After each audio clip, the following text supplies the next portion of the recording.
You ask Tiger to solve. This deals with linear equations with one unknown. The final result is x equals -14. Let's solve it step by step. Simplify the expression. Expand the parentheses. Simplify the arithmetic.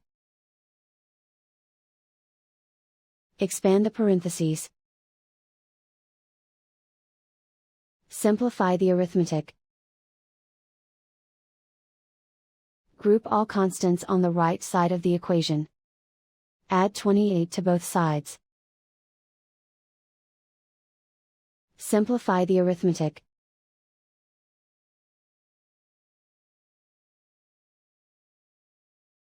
Isolate the x. Divide both sides by -2. Cancel out the negatives.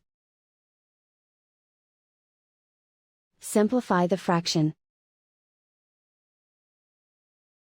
Move the negative sign from the denominator to the numerator. Find the greatest common factor of the numerator and denominator. Factor out and cancel the greatest common factor. And so the final result is x equals -14.